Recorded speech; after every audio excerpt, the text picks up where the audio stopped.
When you're creating your main character, your protagonist, there are things that you need to work on that you don't necessarily need to do for the other characters.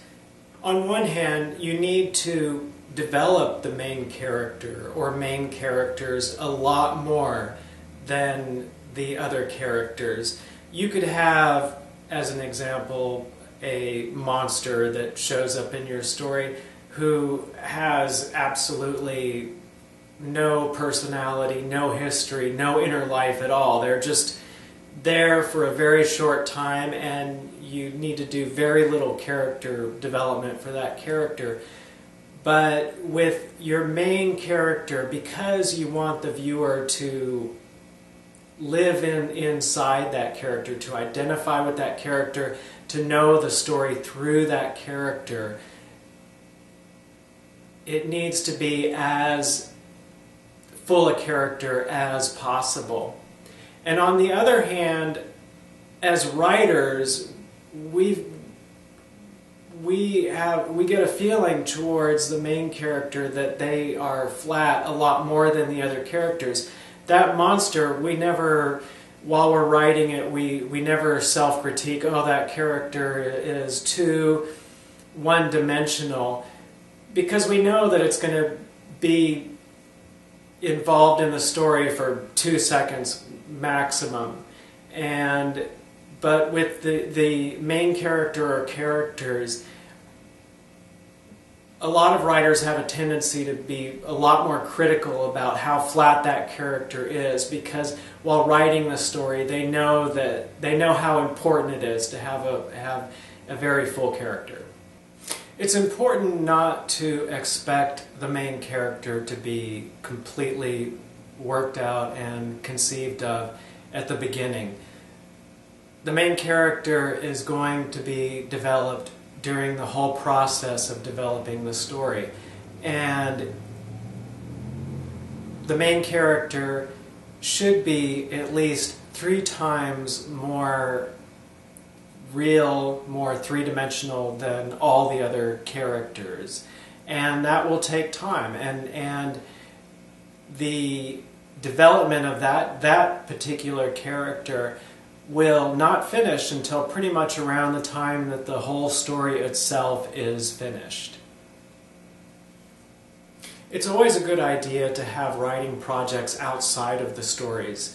History development, location development, brainstorming on what different characters would say and do outside of the story. With the main character, this becomes very important. Think about during the whole time that you're working on the story, think of the things that the main character would say. If you have any ideas at all about what kind of comments they would make, go ahead and write them down and keep a journal. And this is something you can do not just once, but on a daily basis, whenever you have an idea. If you appreciated this video, please take the time to go check out my fictional project at solomation.com. I'm working on a 6-book story called Terrible Immunity, and you can watch episodes for free about terrible immunity.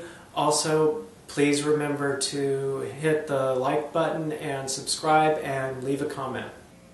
It's important to be detached from the main character, while you're working on the main character, you need to be able to step back and make fun of who that character is. You need to not be so worried about the character getting into danger or about the flaws and the self-destructive parts of the character's personality, because if you, the writer, are too invested in how heroic and well-off that character is, that takes a lot of energy out of the story. So if you can kind of step back and allow that character to stumble, allow that character to make bad decisions, and allow that character to get into danger, and show their human side, then that's going to help a lot. And look at the anti-hero. The anti-hero is just as popular and compelling as the hero in fiction. And the anti-hero is not a likable character. This is someone who is more about flaws than about abilities. This character shows low moral sense, bad taste, bad timing, everything that we hope we would never become. And as an example, Gunter Grass is the Tin Drum. The anti-hero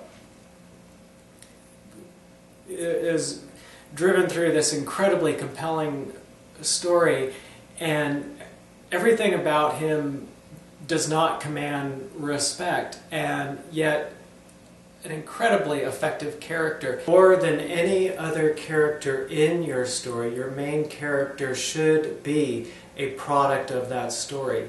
The story and the main character should be one and the same. The story itself is the life of your character, is the inner life of your character, is the history of your character. So during the writing of your story, relax about if it seems like the character is two-dimensional and not real enough and not compelling enough. Continue to develop the story and just make sure that that story is about the main character, and in every way that you can make them more one thing, the better, the stronger you're going to make your main character. How would we do that? Just as an example, if for some reason when you're working on the plot you need to have your main character decide to move to another location, when you're trying to creatively come up with reasons for that, you can have someone from their past pressuring them, bribing them. I'm just trying to make up an example. And in that way, their past history becomes part of what is happening in the story you're writing. That character is going to be more compelling if the reader can identify with them. If you present a character who has drawbacks, who is not perfect. If your main character is causing you problems, if you're working on the story and you're disappointed about how three-dimensional or not three-dimensional that character is, it would be good to set up a routine where once a day you write down an imagined fact about that character. It could be about what part of their past was like, where they lived, how many people were in their family, how much money they have in their bank account, where they want to move to a few years from now, and set up a routine where once a day you brainstorm one idea, keep it in a journal and in its own document, and if you do that during the whole time that you're working on the story, you're going to be able to attack the problem and start to build up a more three-dimensional character over time, and still continue to work on the story and relax knowing that character will become more three-dimensional over time. Another exercise you could do would be to write a short story, a 2-page story where you create a protagonist that is just awful, the opposite of what kind of protagonist you would like to invest, what you would think of as your real writing project, just to find out the possibilities that you're not finding by working on your current main characters. And I'm not saying give up the current main characters, but if you do an exercise where you try writing from a protagonist point of view, you know, someone who is just so extremely different than the kind of protagonist you're used to, it'll put you in a workspace where you'll discover a lot of options that you're not currently discovering.